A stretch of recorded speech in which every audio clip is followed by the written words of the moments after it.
শুটকি রান্নার রেসিপিতে যা যা লাগছে উপকরণ: মাছ, রসুন, কাঁচামরিচ এগুলো আমি শিলপাটায় বেটে নেব। বেছে নিয়েছি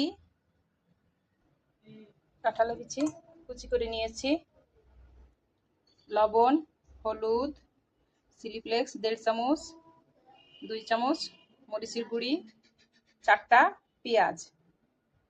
এখন চুলায় রসুন আর কাঁচা লঙ্কা আর শুটকি একসঙ্গে ছেঁচে নিয়েছি শিলপাটায়।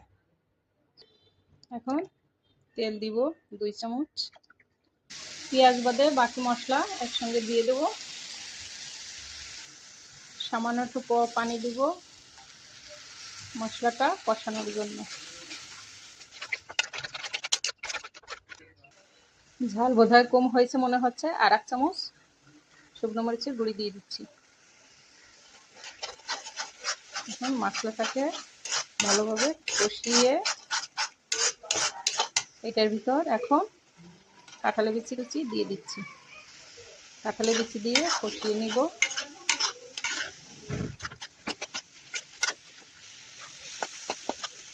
কষানো হয়ে গেছে, এখন পানি দেবো সামান্য।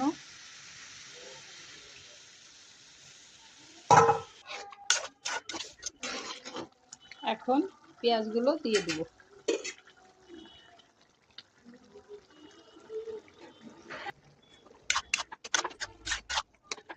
প্লিজ বন্ধুরা লাইক, কমেন্ট ও আমার চ্যানেলটি সাবস্ক্রাইব করে দেবেন,